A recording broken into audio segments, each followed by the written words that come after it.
place you ever seen. You get to hell if you know what I mean. The interstate runs like a stream. I locali del Professional Show Sil Volley in maglia bianca, guidati da Luciano Sturam e Paolo Filippi, schierano la formazione tipo con Giacomo Sellami alzatore, Alessandro Bellini opposto, Alberto Bellini e Marco De Palo schiacciatori, il capitano Omar Squizzato e Nicola Campagnaro centrali, Dennis Geremia libero. Gli ospiti del Bibione Mare Volley in divisa giallo-blu, allenati da Fabrizio Marchesini e Mario Del Frate, sono in campo con l'alzatore Mauro Salvatore, Christian Stopar opposto, Andrea Radin e Giovanni Quarti schiacciatori, Roberto Anastasio e Marco Manzano centrali, Nicola Pantic libero. In avvio gli ospiti trovano l'ace con Stopar, ma i locali rispondono con Alessandro e Alberto Bellini, a segno anche in battuta. Il Sil Volley fa il break volando sull'11-5, col primo tempo di Squizzato, con un attacco di De Palo toccato dal Bibione. 2 muri punto di Campagnaro e Alessandro Bellini su Quarti e una doppia di Salvatore. Gli ospiti si affidano a Stopar e ai primi tempi di Anastasio, ma il distacco non cala. Coach Marchesini opera il doppio cambio, Giulio Tonon subentra a Salvatore, l'alzatore Luca Corrozzatto rileva Stopar. Le bordate di Alberto Bellini e le aggressive battute in salto dei locali espandono il gap sul 18-9. Tonon e Radin rianimano il Bibione, ma la rimonta muore sul 23-18, quando un attacco vincente di Alberto Bellini e la ricezione errata di Pantic sul servizio di Campagnaro danno il primo set al Sil Volley.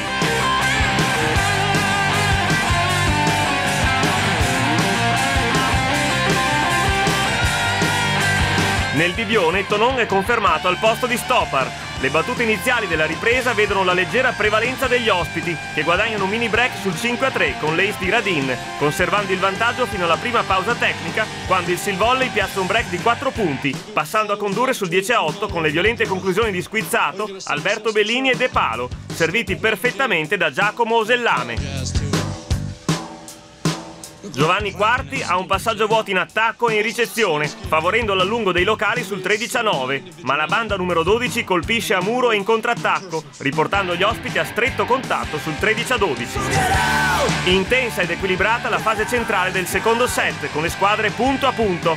In grande evidenza Alberto e Alessandro Bellini nel Sil Volley, il combattivo Tonon e Anastasio tra i giallo-blu. Fabrizio Marchesini fa rientrare Stopar per Radin e cambia alzatore reinserendo Luca Corrozzatto al posto di Salvatore. L'equilibrio permane fino al 20 pari, poi il primo tempo vincente di Squizzato e 2 attacchi errati consecutivi del Bibione, con Stopar e Quarti, propiziano lo sprint decisivo del Sil Volley, che si aggiudica il secondo parziale per 25-21 grazie ad altri 2 errori del Bibione, in battuta e in attacco.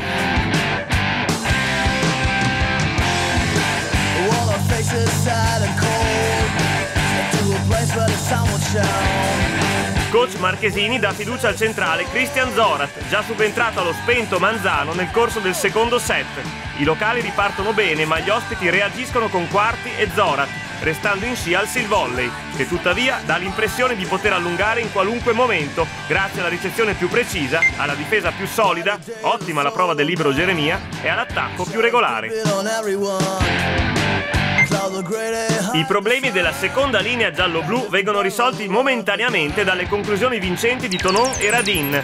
Il Bibione si porta in vantaggio di una lunghezza a metà della terza frazione, grazie agli efficaci primi tempi di Zorat e dell'ottimo Anastasio, ma il Sil Volley resta vivo, colpendo con Campagnaro e Alessandro Bellini, ottimamente supportati dalla magistrale regia di Giacomo Sellame. Il muro a 1 vincente dell'alzatore numero 9 innesca la brusca accelerazione dei padovani, che colpiscono in sequenza a muro e in contrattacco con Marco De Palo e Alessandro Bellini, infilando un micidiale parziale di 6-0 che li proietta sul 22-16. Il Bibione esce dal match cadendo sotto i colpi della coppia De Palo-Alessandro Bellini ed è proprio l'opposto numero 14 a siglare il punto finale per il Professional Show Sil Volley, che chiude in bellezza un campionato giocato al di sopra delle più rosee aspettative.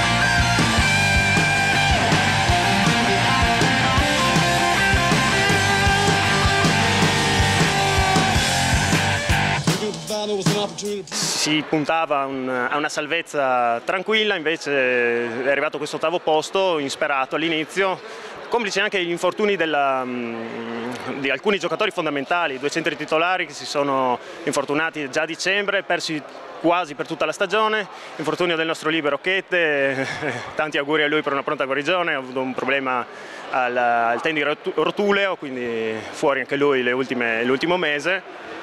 E quindi siamo trovati, non i titolari, a gestire una situazione difficile, ma complimenti anche a loro che sono riusciti a cavarsela bene. È stato un campionato difficile, nel senso che molto lungo.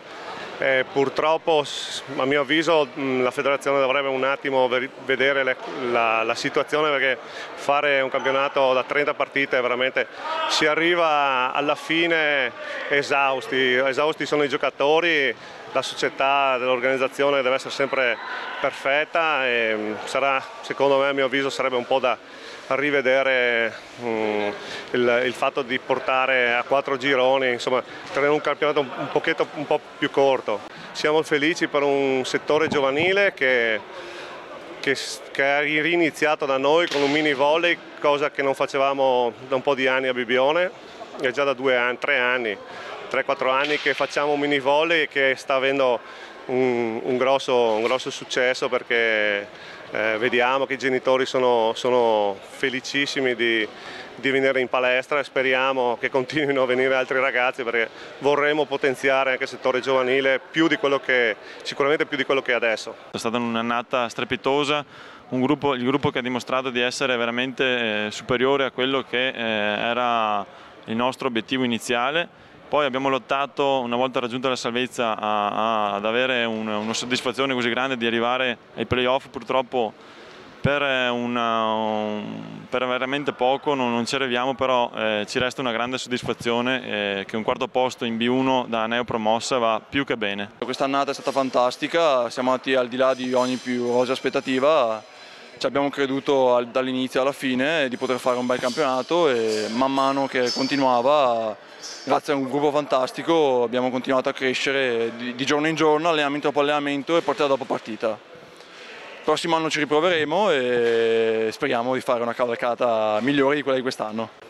Noi siamo molto vicini a questa società, anche se in questo momento le finanze del comune sono finanze limitate, però credo che tutto quello che abbiamo potuto fare l'abbiamo fatto in tempo utile. Quando durante l'anno si è avuto qualche difficoltà eravamo vicini, abbiamo anche aiutato, poi fortunatamente le cose piano piano sono andate crescendo e modificandosi in positivo. Cosa dire? È stato un campionato straordinario, credo che il messaggio più grande sia questo. Forse noi non siamo attrezzati ancora per i grandissimi palcoscenici, però stiamo confermando che siamo appena sotto e per un comune di 13.000 abitanti avere una società di questo genere è un risultato straordinario, frutto di volontà, di generosità, di grande prospettiva e di grande programmazione. Allora, sicuramente la società Silvolley è una grande società per quanto riguarda il campo sportivo del volley in tutti i sensi, dal mini volley maschile al volley femminile. Il volley femminile in questi anni sta crescendo a vista d'occhio con risultati straordinari. Sicuramente la squadra dei grandi B1 del maschile sta riuscendo in modo particolare a far convergere tutte le squadre piccole, mini volley, a far sì che anche le famiglie escano e stiano sempre assieme a questo mondo sportivo legato sicuramente alla Silvolley. La situazione è quella che ci ha visto protagonisti per quasi tutta la stagione. Siamo stati in grado di arrivare prima delle Venete, prima delle Sarde, terzi a pari punti, ma solo per un'inezia è passato il Cantù in fase di playoff. Sarebbe stato sinceramente un po' troppo, visto la neomatricola Silvolley che ha trovato nel corso di questa lunghissima stagione moltissime soddisfazioni lungo il proprio percorso. Direi che abbiamo fatto comunque una splendida stagione. Il movimento pallavolistico qui a Trebasele che sicuramente ne trarrà un grandissimo vantaggio e una grande esperienza. Non è detto che si riesca di nuovo a ripetersi, perché è sempre difficile ripetersi, ma noi ci proveremo, speriamo di avere la mentalità, le risorse specialmente e specialmente la volontà di fare questo e di farlo bene anche per il futuro.